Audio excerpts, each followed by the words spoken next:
Hello friends, इसके पहले session में हम लोगों ने सिंगुलर और प्लूरल, सिंगुलर एंड प्लूरल के कुछ रूल्स एंड रेगुलेशंस देखे थे। आज के लेक्चर में हम उसी को कंटिन्यू करने वाले हैं।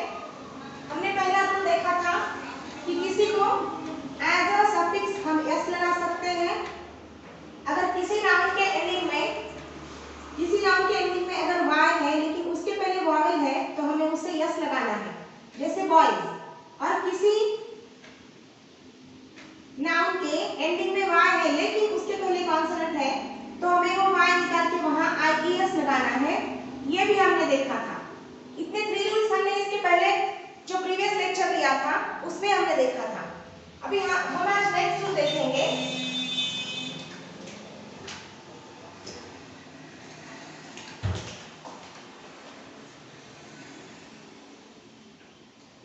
मैं पहले आप लोगों को एग्जांपल देती हूँ। देखिए, जैसे बस है,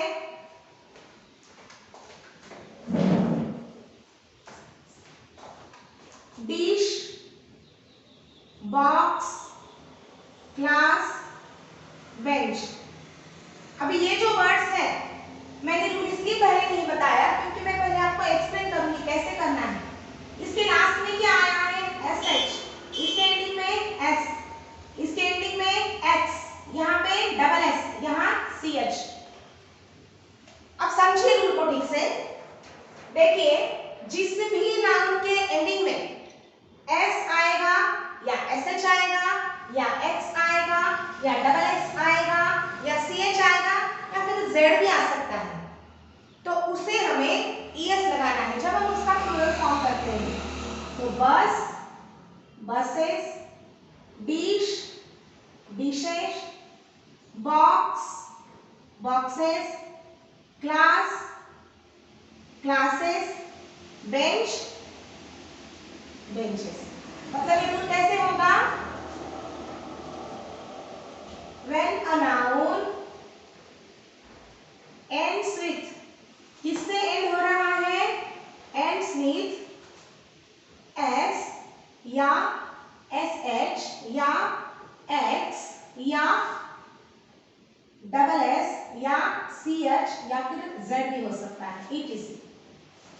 Then add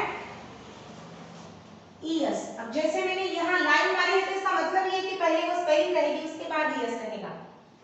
eight the time of making it plural, जब हम उसे प्लूरल करेंगे तो हमें स्पेलिंग के एंडिंग में देखना है क्या है।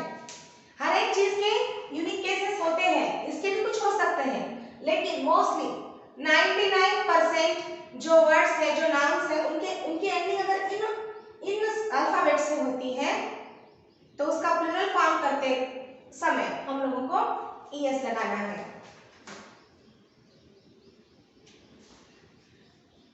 अब नेक्स्ट रूल समझिए। देखिए, हीरो, पोटैटो या बफेलो,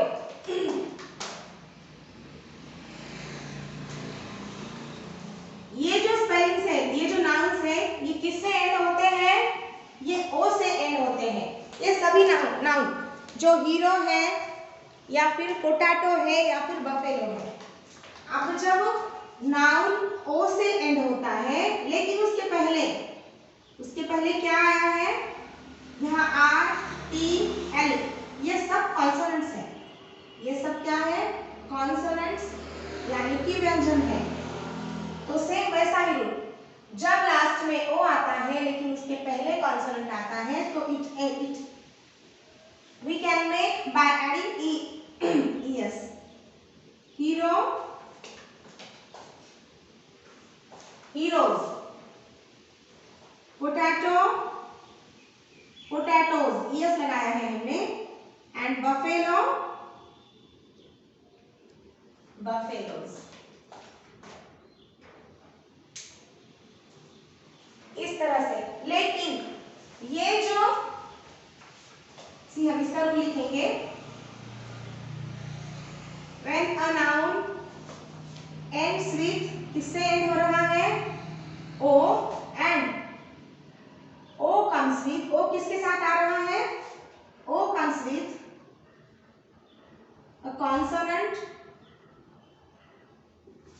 देन एड ES। ये नॉर्मल हमारा ये एक नॉर्मल रूल है, लेकिन इसके यूनिक केसेस भी हैं। यूनिक केसेस मतलब ऐसे वर्ड्स जो इस रूल को फॉलो नहीं करते हैं। स्पेलिंग तो सेम ऐसे ही रहेगी, उसके पहले कॉन्सोनेंट ही आएगा, लेकिन वे इस रूल को फॉलो नहीं करेंगे। फॉर एग्जांपल देखिए, फोटो है PHOTO फोटो, या फिर KILO किलो। ये दो स्पेलिंग्स हैं, क्योंकि इसके लास्ट में O आता है और O के पहले ये कॉन्सोनेंट्स है, तो हमें इसको ES लगाना चाहिए। लेकिन असल जिंदगी में, रियल लाइफ में, जब हम लोग फोटोज की स्पेलिंग लिखते हैं तो इसकी स्पेलिंग PHOTOS और KILOS इस तरह से है। तो जिनके भी यूनिक केसेस है, जिनके भी वर्ड्स यूनिक केसेस है, वो तो मैं मोस्टली बताते ही चलूंगी। लेकिन ऐसा कभी होता है कि बहुत बार, बहुत ही रेयर यूनिक केस होती है जो चलते चलते हमारे पढ़ने में आती है, तो उसे भी हमें नजरअंदाज नहीं करना चाहिए, बल्कि उसे भी हमें देखना चाहिए कि ये रूल कैसा था और यहाँ आया कैसे है। इसका नेक्स्ट रूल, इसका सेम अपोजिट रूल होगा, इसके जैसा ही, जैसे लास्ट में O आता है, लेकिन यहाँ पहले कॉन्सोनेंट आता था और अब वॉवेल आएगा।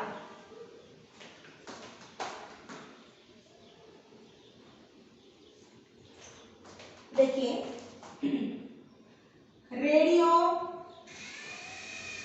कुकू एंड स्टूडियो, इसके हर एक स्पेलिंग के लास्ट में O आया है, लेकिन उसके पहले क्या आया है? उसके पहले वॉवेल है। ये I वॉवेल है, O वॉवेल है, I वॉवेल है। तो जब कभी भी whenever a noun ends with O या ends with alphabet O and that O comes with a vowel, और वो जो O है वो किसके साथ आता है? वॉवेल के साथ आता है, तो उस समय हम लोगों को उसे सिंपली यस लगाना है at the time of making its plural form। जब हम लोग उसका प्लूरल फॉर्म करते हैं या मीनिंग हमें लिखना है उसका, तो हम लोगों को क्या करना है? सिर्फ एस लगाना है। Radio, radios, cuckoo, cuckoos, studio, studios. और रूल सेम वैसा ही लिखना है, सिर्फ थोड़ा बहुत डिफरेंस है। व्हेनेवर या व्हेन भी लिख सकते हैं। व्हेनेवर मतलब जब कभी भी, व्हेन मतलब जब कभी भी whenever a noun ends with, बहुत डिटेल में लिख सकते हैं, लेकिन उतना डिटेल में लिखने की जरूरत नहीं है, क्योंकि हमें रूल्स नहीं पूछे जाते हैं। हमें क्या पूछा जाता है? हमें प्लूरल फॉर्म्स पूछे जाते हैं, और प्लूरल फॉर्म्स के लिए हम लोगों को उतना रूल लर्न करने के लिए बहुत टाइम लगता है। whenever a noun ends with O and O carries consonant with it, then add yes। Main rule ये है, लेकिन इसके भी मेन रूल यही है, इसके कोई यूनिक केसेस नहीं है। इसका नेक्स्ट रूल हम देखेंगे। देखिए, कुछ एग्जांपल्स देती हूँ मैं। जैसे नाइफ है, इसका केस साइलेंट है इसलिए हम नाइफ बोलेंगे। वाइफ है या फिर शेल्फ है, लास्ट में एफ ई आया है, यहाँ पे एफ ई आया है, एफ ई आया है, यहाँ एफ आया है। तो whenever a noun ends with the alphabet, एक तो एफ ई पेयर में आएगा या एफ आएगा, सिंपली एफ या F E, ends with F E और F, at that time we should write KNIVES। ये क्यों? मैंने क्या किया है? इंस्टेड ऑफ ये F E V must write VES। ये एफ ई या एफ हमें निकाल देना है। यहाँ KNIFE था तो मैंने FE निकाला, KNI लिखा और FE की जगह मैंने VES लिखा। वाइफ का भी वायुस, शेल्फ का भी शेल्व्स। ठीक है, तो whenever a spelling ends with, say again, a spelling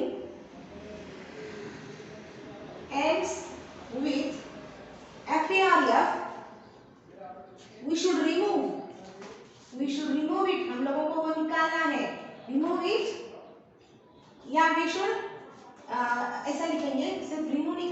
we should write VES instead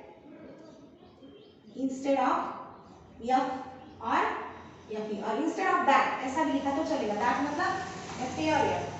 तो जब कभी भी हम लोगों को कोई स्पेलिंग ऐसी आती है जिसका एंड FE या F से होता है, उसका एग्जाम्पल काफ भी है, काफ FE या F आता है, उस समय हम लोगों को वो FE या F रिमूव करना है, and instead of that FE और F we should write, not we must write VES or only VES।